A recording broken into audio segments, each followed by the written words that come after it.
بسم الله الرحمن الرحيم السلام عليكم ورحمة الله وبركاته. بسم الله الرحمن الرحيم. الحمد لله نحمده ونستعينه ونستغفره ونؤمن به ونتوكل عليه ونعوذ بالله من شرور أنفسنا ومن سيئات أعمالنا. من يهده الله فلا مضل له ومن يضلله فلا هادي له. ونشهد أن لا إله إلا الله وحده لا شريك له. ونشهد أن سيدنا ونبينا وشفيعنا وحبيبنا ومولانا محمدا عبده ورسوله صلى الله تعالى عليه وعلى آله وأصحابه أجمعين.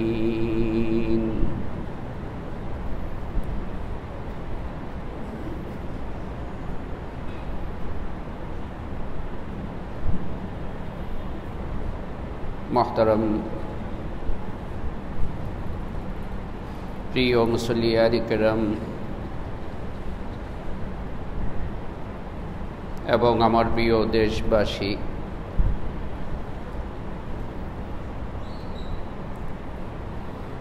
সমস্ত প্রশংসা একমাত্র আল্লাহ তাআলার জন্যই।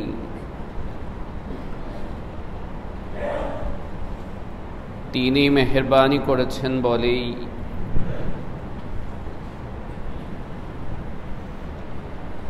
তিনি আমাদেরকে তৌফিক দান করেছেন বলেই আমাদের জন্য সম্ভব হয়েছে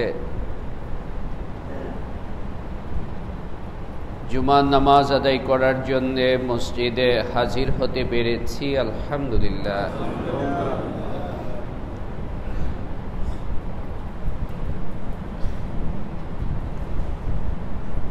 একজন মুমিন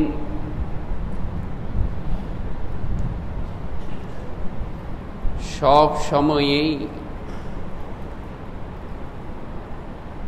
এবং সব কাজেই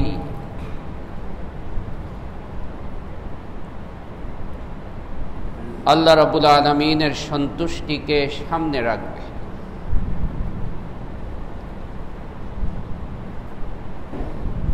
কেমন করে আমার আল্লাহ আমার প্রতি সন্তুষ্ট থাকবেন,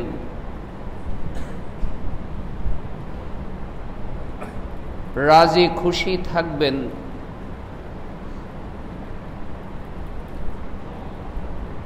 এটাই সব সময় তার ধ্যানে থাকা উচিত।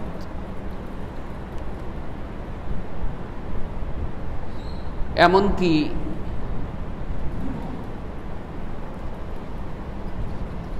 দুনিয়ার কাজও যখন সে করবে,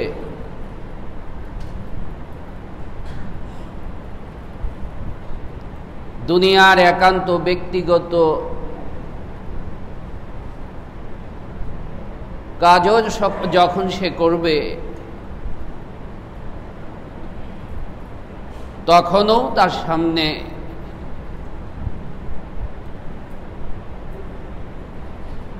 আল্লাহ সুবহানাহু ওয়া তাআলা থাকা উচিত। আল্লাহ সুবহানাহু ওয়া তাআলার মর্জি, রেজা, সন্তুষ্টি থাকা উচিত।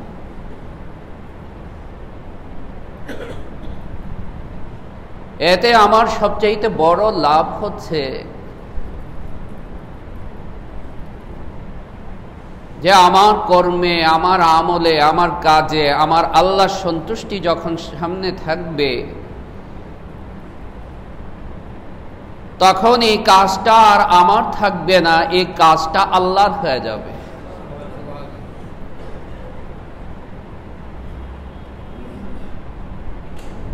এমনকি রাসূল পাক সাল্লাল্লাহু আলাইহি ওয়াসাল্লামের হাদিস শরীফ থেকে সহিহ হাদিস থেকে যে বিষয়টা প্রতীয়মান হয়, বোঝা যায়, সেটা হচ্ছে যে একান্ত তার পারিবারিক কাজও যদি হয়, কিন্তু আল্লাহ সুবহানাহু ওয়া তাআলা যদি তার সামনে থাকেন, আল্লাহর মর্জি, আল্লাহর সন্তুষ্টি যদি তার সামনে থাকে, তখন এই কাজটাও ইবাদত এবং সওয়াবের হয়ে যায়।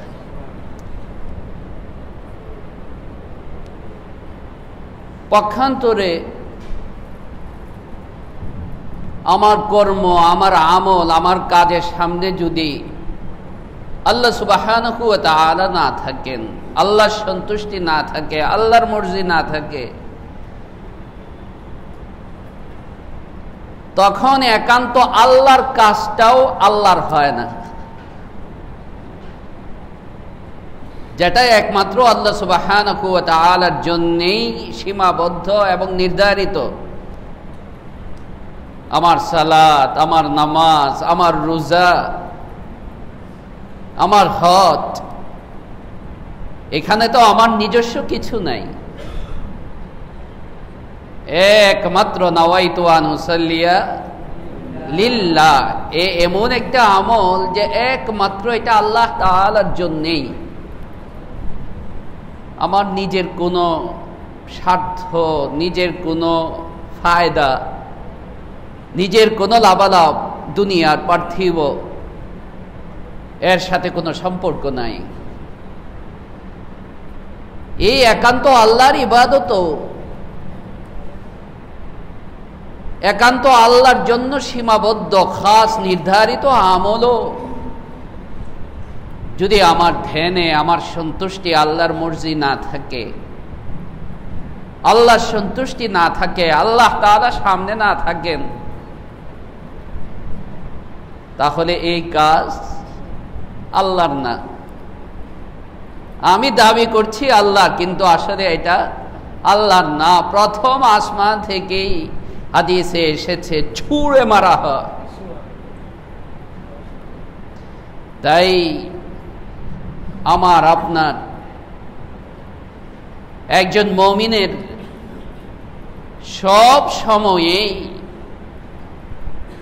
নেক কাজের দিকে তৎপর থাকা, ভালো কাজের দিকে তৎপর থাকা, এবং কিভাবে এটা আল্লাহ সুবহানাহু ওয়া তাআলার সন্তুষ্টি, তার মর্জি, কিভাবে আমি বেশি লাভ করতে পারি, সহজে লাভ করতে পারি,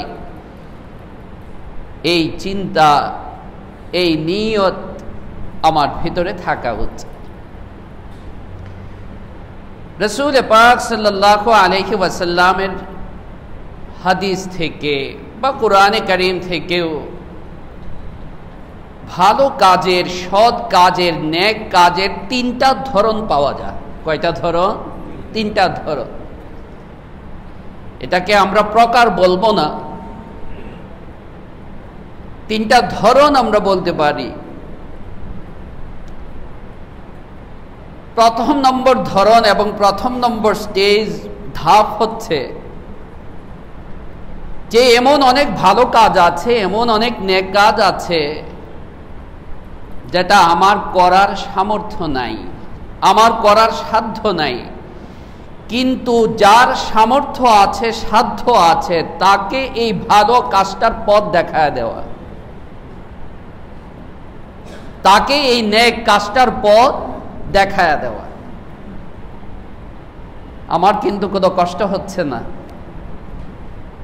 আমার কোনো পরিশ্রম এখানে হচ্ছে না, এবং জিনিসটা আমার সাধ্যের ভিতরে হোক বা সাধ্যের বাহিরে হোক, সাধ্যের ভিতরে না হোক, আমি আমার অন্য কোনো ভাইকে একটা ভালো পথ দেখিয়ে দেওয়া, একটা ভালো আমলের সন্ধান দিয়ে দেওয়া, এটার মধ্যেও আল্লাহ সুবহানাহু ওয়া তাআলা আমার জন্য সওয়াব এবং নেকি রেখেছেন। এটাও একটা প্রকারান্তরে নেক কাজ করা। বাহ্যিকভাবে যদিও আমি এখানে করি নাই, বাহ্যিকভাবে আমি এখানে আমলটা করি নাই, আমলটা আরেকজনে করেছে, আমি কেবল ঠিকানা খুঁজে দিয়েছি, আমি কেবল তাকে সন্ধান দিয়েছি, আমি কেবল তাকে পথ দেখিয়ে দিয়েছি, আমি তাকে জিনিসটার কথা বলে দিয়েছি। কেবল এই বলে দেওয়ার কারণে, তাকে পথ দেখিয়ে দেওয়ার কারণে আমার জন্যও আল্লাহ সুবহানাহু ওয়া তাআলা করনেওয়ালার সওয়াব রেখে দিয়েছেন। করলে যে সওয়াব পাইতো, করলে যে সওয়াব পাবে, সেই সওয়াব আল্লাহ সুবহানাহু ওয়া তাআলা আমার জন্যও এখানে রেখে দিয়েছেন। এবং এটা ইসলামের মৌলিক একটা কনসেপ্ট, মৌলিক একটা কথা। এটা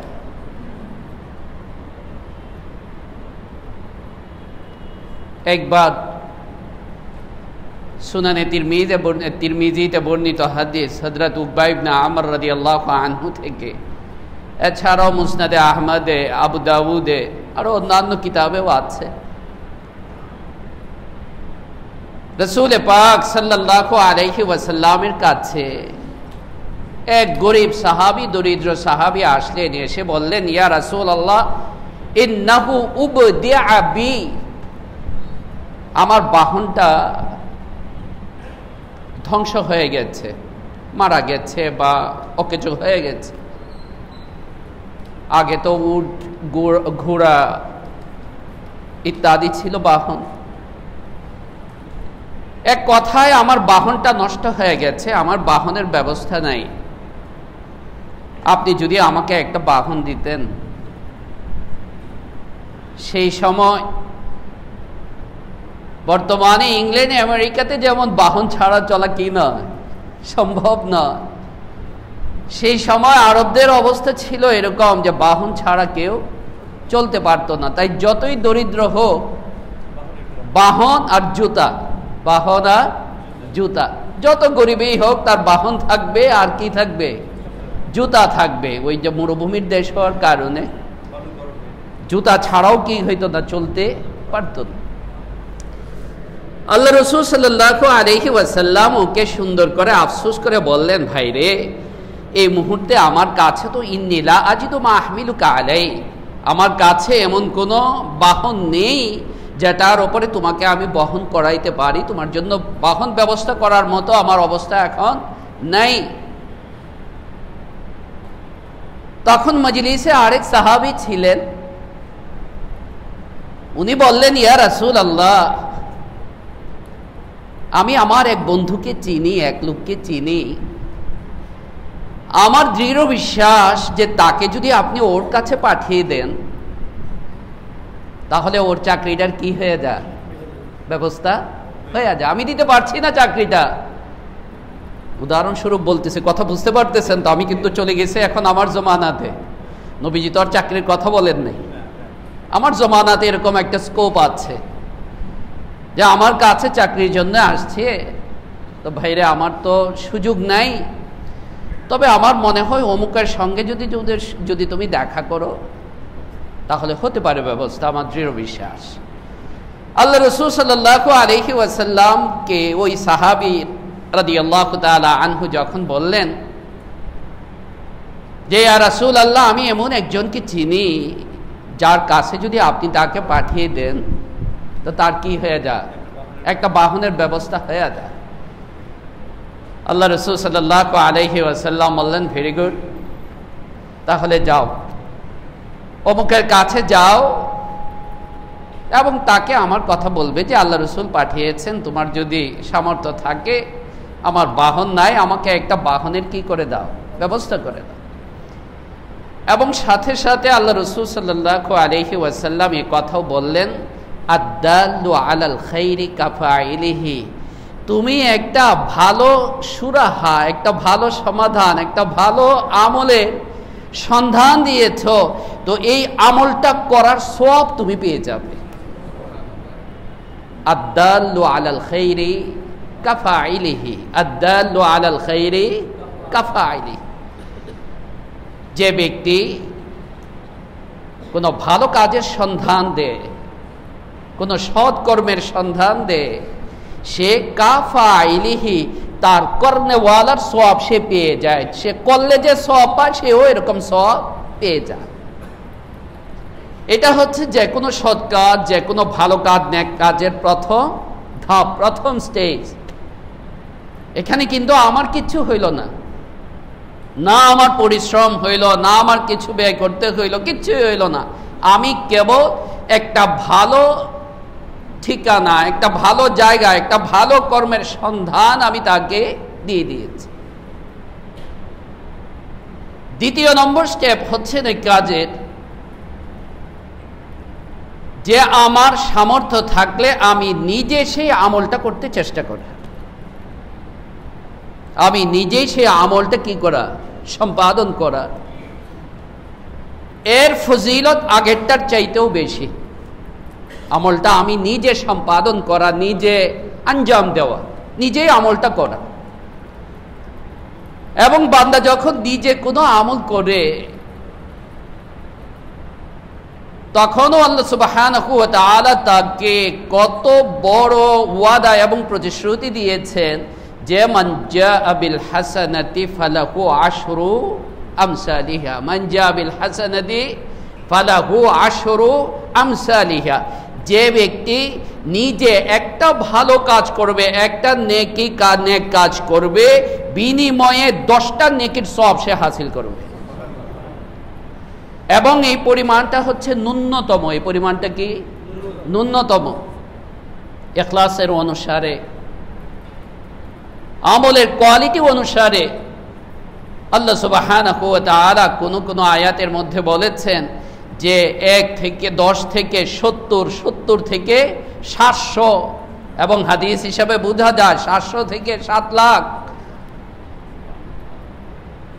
আল্লাহু ইয়ারযুকু মান ইয়াশাউ বিগাইরি হিসাব। দেনওয়ালা কে? তার কোনো সীমাবদ্ধতা আছে? তার তো কোনো সীমাবদ্ধতা নাই, তার শেষ হয়ে যাওয়ার কোনো আশঙ্কাও নাই। এক হাদিসে এসেছে লা ইয়াগিদুহা সাহহাউল লাইলি ওয়ান নাহার, দিবস ও রজনীর অবারিত ধারায় তার দান তার ভান্ডারের কিছুই হ্রাস করে না, সামান্য কিছুই হ্রাস হবে না। তাহলে নেক কাজের দ্বিতীয় ধাপ হচ্ছে, দ্বিতীয় পর্যায়টা হচ্ছে যে আমি নিজে করার জন্য চেষ্টা করা, নেক কাজটা, ভালো কাজটা আমি নিজে করা, নিজে আঞ্জাম দেওয়া। এবং এতেও আল্লাহ সুবহানাহু ওয়া তাআলা বা আল্লাহ রাসূল সাল্লাল্লাহু আলাইহি ওয়াসাল্লাম আমার জন্য অনেক সওয়াব রেখে দিয়েছে। তৃতীয় আরেকটা নেক কাজের ধাপ, নেক কাজের আরেকটা পর্ব, আরেকটা স্তর, আরেকটা ধাপ হচ্ছে যেটা আজকের মৌলিক দাওয়াতটা বা আজকের মৌলিক মেসেজটা, মৌলিক আজকে আলোচনার যে মূল হাইলাইটস, মূল পয়েন্ট, সেটা হচ্ছে কোনো ভালো কাজের সূচনা করতে পারা। কোনো ভালো কাজের সূচনা করতে পারা, বুঝতে পেরেছেন নিশ্চয়ই? একটা হচ্ছে আমল চালু আছে, আমিও সেই আমলটা করছি। নবীজি সাল্লাল্লাহু আলাইহি ওয়াসাল্লামের একটা সুন্নাহ চালু আছে, আমিও সেই সুন্নাহটা পালন করছি। আর আমলের উচ্চ স্তর আরেকটা স্তর আছে, সেই স্তরটা হচ্ছে যে এই আমলটার প্র্যাকটিস ছিল না, এই আমলটার প্র্যাকটিস ছিল না ওই এলাকার মধ্যে বা ওই মসজিদের মধ্যে বা ওই দেশে, ওই জায়গার মধ্যে। আমার মাধ্যমে আল্লাহ সুবহানাহু ওয়া তাআলা আমলটার সূচনার ব্যবস্থা করেছেন। আমলটা কি হচ্ছে? এখানে সূচনা হচ্ছে, শুরু হচ্ছে। এক কথায় আমলের সূচনা করা, ভালো কাজের কি করা? সূচনা করা। উদাহরণস্বরূপ, সহজ উদাহরণ, আমি একটা মসজিদ নির্মাণ করলাম এবং এই মসজিদ নির্মাণের মাধ্যমে এই জায়গার মধ্যে নামাজের আমলের সূচনা হয়েছে, জুমার আমলে সূচনা হয়েছে। সুবহানাল্লাহ, সুবহানাল্লাহ, সুবহানাল্লাহ। যতদিন পর্যন্ত এখানে এই নামাজের আমল চলতে থাকবে ততদিন পর্যন্ত আল্লাহ সুবহানাহু ওয়া তাআলা আমার আমল নামের মধ্যে এটা কাউন্ট হইতে থাকবে, এটা হিসাব হইতে থাকবে। এমনকি তাই নয়, বরং এই আমলের সূচনার মধ্যে যারা শরীক ছিলেন, ইমাম হয়ে, খতিব হয়ে, মুসল্লি হয়ে, তাদেরও একটা বিশেষত্ব, একটা বিশেষ ফজিলত যে তারা যতদিন পর্যন্ত এখানে আমল চলতে থাকবে তারা এই সওয়াব পাইতে থাকবে। অনেক আছে এরকম মসজিদ, নতুন করে উদ্বোধন হচ্ছে না। আগে এই মসজিদে খতমে তারাবি ছিল না, আমার মাধ্যমে সেখানে কি হয়েছে, খতমে তারাবি শুরু হয়েছে। এবং আল্লাহ সুবহানাহু ওয়া তাআলা কবুল করেন। আমার জীবনে এরকম কয়েকটা আছে, আলহামদুলিল্লাহ, আলহামদুলিল্লাহ। যে হাজি ক্যাম্প মসজিদ আছে না, হাজি ক্যাম্প মসজিদ আশকুনাতে, তো তখন আমার বড় ভাই ওই ইমাম ট্রেনিং এর ডিরেক্টর ছিলেন, ইসলামিক ফাউন্ডেশনের ইমাম ট্রেনিং একাডেমির অফিস ছিল, এখানে ডিরেক্টর ছিলেন। তো তখন হাজি ক্যাম্প মাত্র সূচনা হয়েছে, তখন প্রথম তারাবি সেই মালিবাগ বাসা থেকে কষ্ট লাগতো অনেক, ইফতারি খেয়ে আর বাসা থেকে মানে মাগরিব পরে ইফতারি খেয়ে এরপরে আবার যেতে হতো কোথায়, সে আশকোনাতে গাড়ি ছিল, কত দূরে না। তো কিন্তু কত বড় সৌভাগ্য এটা, কত বড় সৌভাগ্য এটা যে আল্লাহ সুবহানাহু ওয়া তাআলা যদি মেহেরবানি করে কবুল করেন তো এরপরে যত খতমে তারাবি হচ্ছে, আলহামদুলিল্লাহ, আলহামদুলিল্লাহ, যারা প্রথম এটা সূচনা করেছেন, যারা ওই খতমে তারাবি ওইখানে চালু করেছেন, যারা পরিচালনা কর্তৃপক্ষ যারা ছিলেন, ইমাম, মুয়াজ্জিন, সবাই এই সবের মধ্যে তারা কি হইতেছেন, শরীক হইতেছেন। মসজিদ জুমার নামাজ ছিল না, কি ছিল না, জুমার নামাজ ছিল না। আমার মেহনতে, আমার মাধ্যমে সেখানে কি হয়েছে, জুমা চালু হয়েছে। এখন যতদিন পর্যন্ত ইনশাআল্লাহ ওইখানে জুমা চলতে থাকবে ততদিন পর্যন্ত আমার আমল নামার মধ্যেও সওয়াব হইতে থাকবে। আমার গ্রামের মসজিদের মধ্যে তালিমের ব্যবস্থা ছিল না, আছে না, এখনো অনেক মসজিদ পাওয়া যাবে, কোনো তালিম, তাফসীর ইত্যাদির ব্যবস্থা নাই, বা কোরআন শরীফ শিক্ষার, কোরআন শিক্ষা। আমার নিয়তের মাধ্যমে, চেষ্টার মাধ্যমে আমি যদি ওই মসজিদে তালিমটা শুরু করায় দিই, কোরআন শিক্ষার ক্লাসটা শুরু করায় দিই, বা রমজান মাসে ইফতারির আমলের কাজটা শুরু করায় দিই, যতদিন পর্যন্ত ওই আমল ওই মসজিদের মধ্যে চলতে থাকবে ততদিন পর্যন্ত আমি কি করতে থাকবো, সওয়াব পাইতে থাকবো। কত বড় সৌভাগ্যের বিষয়। তাই একজন মুমিন হিসাবে আমাকে খুঁজে খুঁজে, মানে মুমিন হয় অত্যন্ত সুযোগ সন্ধানী, মুমিন হয় কি সুযোগ সন্ধানী, যে কিভাবে আমি আমার হিসাবকে, আমার আমল নামাকে, আমার অ্যাকাউন্টকে আমি কিভাবে আরো সমৃদ্ধ করতে পারি, কিভাবে আরো রিচ করতে পারি, কিভাবে আমার লাভটা বেশি হবে আখিরাতে, সেই চিন্তা সে সবসময় করে। তাই চান্স পাওয়া মাত্রই যদি দেখে যে নেক কাজের এখানে কি আছে, চান্স আছে, সুযোগ আছে, চান্স পাওয়া মাত্রই সে আর কি থাকে না, পিছনে বসে থাকে না, সে লুপে নেয়। তাই সব নেক কাজের ক্ষেত্রে মুমিনের দৃষ্টিভঙ্গি হচ্ছে আসি কি তাব্বাইক, করতে পারি কি পারি না পরে দেখা যাবে না, আমি আসি লাব্বাইক, অন্তত নিয়তের মধ্যে আমি আসি, পরে যদি করতে নাও পারি তাও তো কেবল নিয়তটার কারণে আল্লাহ সুবহানাহু ওয়া তাআলা আমাকে দিয়ে দিবেন।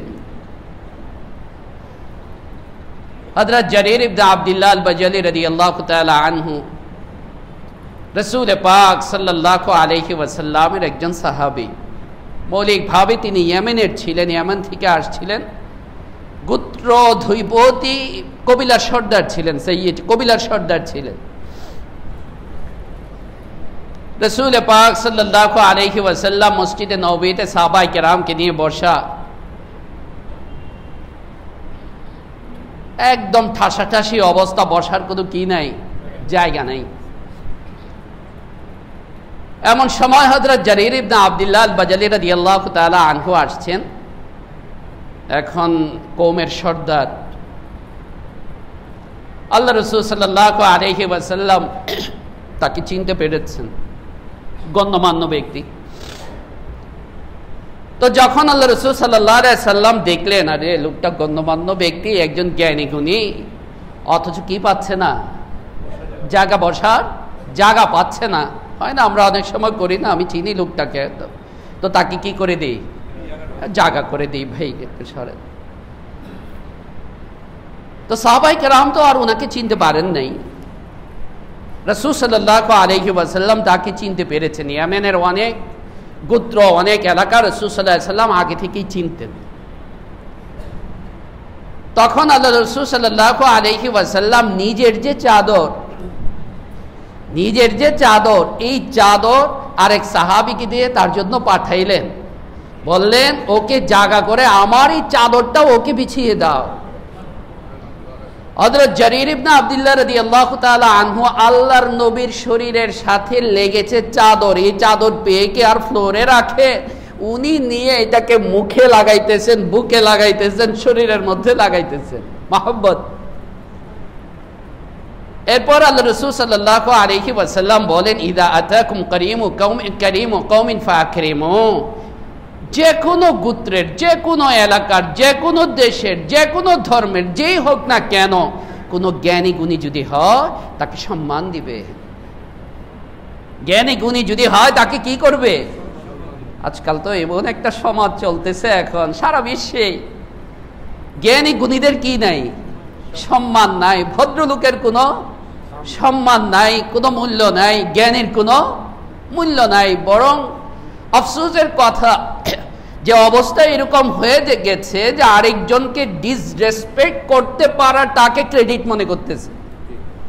আপনারা ইনসাল্ট করতে পারলো, আমারে ইনসাল্ট করতে পারলো, এটাকে আরো সে কি মনে করতেছে, এটা যে কত নিন্দনীয় জিনিস, সে এটাকে নিন্দনীয় মনে করছে না, এটাকে সে আরো তার কৃতিত্ব মনে করছে যে আরেকজন মুরব্বীকে আমি কি করলাম, পাত্তা দিলাম না, ইনসাল্ট করলাম, অসম্মান করলাম। অথচ ইদা আতাকুম কারীমু কওমিন ফাকরিমু, জ্ঞানীর সম্মান, বড়র সম্মান, ভদ্রলোকের সম্মান, রেসপেক্ট, এটা আল্লাহ রাসূল সাল্লাল্লাহু আলাইহি সাল্লামের নির্দেশ। তো এই হাদিসের মধ্যে যে ঘটনাটা সেটা হচ্ছে, আল্লাহ রাসূল সাল্লাল্লাহু আলাইহি সাল্লাম সাহাবাদেরকে নিয়ে মসজিদে বসা, এমন সময় ইয়ামানের আরেকটা গোত্র কবিলায় মুদার, খুব দরিদ্র ছিল, খুব গরিব ছিল, তাদের একটা কাফেলা আসলো, একটা জমাত আসলো, একটা গ্রুপ, এবং তাদের অবস্থাটা হচ্ছে যে দুইটা ড্রেস পরার মতো ব্যবস্থাও তাদের নাই। দুইটা ড্রেস তো বুঝছেন, একটা উপরের অংশ আর একটা নিচের অংশ, উপরের অংশ চাদর, নিচের অংশ লুঙ্গি। আল্লাহ রাসূল সাল্লাল্লাহু আলাইহি সাল্লাম বা আরবদের এটা ওই যে ইহরামের সময় আমরা পরি যে, এটা তাদের নর্মাল ড্রেস ছিল, সাধারণ সময়েও এটা তারা পরিধান করতেন, নিচের লুঙ্গিটা, নিচের পার্টটা আর উপরে চাদরটা। তো তাদের দরিদ্রতা এত বেশি ছিল যে একটা কাপড়কে তারা উপরে নিচে পড়েছে। ওই যে গ্রামে আগে শীতের দিন বাচ্চাদেরকে মায়েরা কি করতো, একটা চাদর দিয়ে গলা পর্যন্ত পেঁচিয়ে দিয়ে দেয় না, দেখেন নাই, ভিতরে কিন্তু তার কিচ্ছু নাই, একটা কাপড় দিয়ে। তাদের অবস্থাটাও এরকম যে তারা একটা কাপড় পেঁচিয়ে, তারা আর সামর্থ্য নাই তাদের। তখন আল্লাহ রাসূল সাল্লাল্লাহু আলাইহি সাল্লাম যা তালিম করার তো তালিম দিলেন, দিয়ে আবার সাহাবায়ে কেরামকে রাদিয়াল্লাহু তাআলা আনহুমকে বললেন যে তোমাদের মধ্যে কি এমন কেউ নাই যারা এদেরকে সহযোগিতা করতে পারে? এত অভাবগ্রস্ত তারা, অসহায় অবস্থা তারা। তো তো তখন আনসারি সাহাবী যারা ওই মাজলিসে হাজির ছিলেন, প্রথম একজন দাঁড়িয়ে গেলেন, উঠে গেলেন, ইয়া রাসূলুল্লাহ, আমি হাজির আছি, তৈরি আছি, প্রস্তুত আছি, আই এম রেডি। যায় উনি তার কিছু যা কি বলবো এটাকে পণ্য ছিল, খেজুর সামর্থ্য ছিল এক থলে, এটা এনে মসজিদের মধ্যে রাখলেন। উনার দেখা দেখি একে একে এখন আরেকজন উঠতেছে। দেখবেন অনেক সময় এনভায়রনমেন্ট আমাকে ভালো কাজ করতে উৎসাহিত করে। আজকে তো এটাও আফসোস কথা যে সমাজের এনভায়রনমেন্টটাকে আমরা নষ্ট করে ফেলতেছি। অন্যায়ে, অসৎ কাজে সেখানে ঠিকই উৎসাহ আছে, সেখানে ঠিকই আপনার অংশগ্রহণ আছে, কিন্তু ভালো কাজে কি নাই? অংশগ্রহণ নাই। তো যখন এনভায়রনমেন্ট তৈরি হয়ে যায়, আরে এক ভাইকে দেখলাম দিয়ে দিল, তো সাথে সাথে আবার আরেকজনের মনের ভিতরে আসে, তাহলে আমিও কিছু দিই। ওর দেখা দেখি আরেকজনের মনের ভিতরে আসে, তাহলে আমিও কিছু দেই। এভাবে দেখতে দেখতে কয়েক মিনিটের মধ্যে মসজিদের আঙ্গিনা, মসজিদে নববীর আঙ্গিনার মধ্যে বিরাট স্তূপ হয়ে গেল পণ্যে। হাদিসের মধ্যে আছে আল্লাহ রাসূল সাল্লাল্লাহু আলাইহি সাল্লাম এত খুশি হইলেন, কাআন্নাহা, তার চেহারাটা ফালকাতু কামারিন, চাঁদের টুকরার মতো উজ্জ্বল দেখাচ্ছিল। আল্লাহ রাসূল সাল্লাল্লাহু আলাইহি সাল্লাম যখন খুশি হতেন, যে কোনো মানুষই যখন খুশি হয় তো চেহারার মধ্যে একটা কি হয়? উজ্জ্বল ভাব প্রকাশ পায়। আর আল্লাহ রাসূল সাল্লাল্লাহু আলাইহি সাল্লামের তো নূরানি চেহারা, তো উনার চেহারাটাকে যেন চাঁদের টুকরা মনে হচ্ছিল। এই সাহাবী বলে এত খুশি হইলেন তিনি। আর সাথে সাথে ওই যে প্রথম যিনি স্টার্ট করেছেন ওই সাহাবীর উদ্দেশ্যে তিনি বললেন যে তোমার কত সৌভাগ্য, মান সান্না সুন্নাতান হাসানাতান ফালাহু আজরুহা ওয়া আজরু মান আমিলা বিহা ইলা ইয়াউমিল কিয়ামা। যে ব্যক্তি একটা ভালো কাজের সূচনা করবে সে তো তার সওয়াব পাবে, যারা করবে ওদের সওয়াবও সে পাবে। ফালাহু আজরুহা ওয়া আজরু মান আমিলা বিহা। তো তুমি স্টার্ট করার কারণে, শুরুটা তুমি করার কারণে, সূচনাটা তুমি করার কারণে তোমার দেখা দেখি বাকি যারা করেছে এদের সওয়াবও তুমি পাচ্ছ। ঠিক পক্ষান্তরে ওমান সান্না ফিল ইসলামি সুন্নাতান সাইয়্যাতান, কেউ যদি একটা মন্দ কাজের স্টার্ট করে, এই এলাকাতে এই মন্দ কাজটা ছিল না, এই অ্যাপার্টমেন্টে এই মন্দ কাজটা ছিল না, আমি চেয়ারম্যান হয়ে, আমি সভাপতি হয়ে, আমি অমুক হয়ে কি করলাম? শুরু করলাম। ফালাহু ভিজরুহা ওয়া ভিজরু মান আমিলা বিহা, তার তো গুনাহ হবেই, যারা করবে তাদেরও গুনাহ তার উপরে আসবে। তাই বলা হয় হাদিস শরীফে এসেছে যে এই মানবের ইতিহাসের, মানুষের ইতিহাসের, দুনিয়ার ইতিহাসের প্রথম খুনের ঘটনা কবে? হাবিলা কাবিল খুন করেছিল। হাদিসের মধ্যে আল্লাহ রাসূল সাল্লাল্লাহু আলাইহি সাল্লাম বলেন কিয়ামত পর্যন্ত যত খুন হবে একটা পার্সেন্টেজ গুনাহে জারিয়া। কি? একটা হলো সাদকায়ে জারিয়া আর একটা হলো গুনাহে জারিয়া। তাই আমি একজন মুমিন হিসাবে আমাকে সতর্ক থাকা, আমাকে সাবধান থাকা।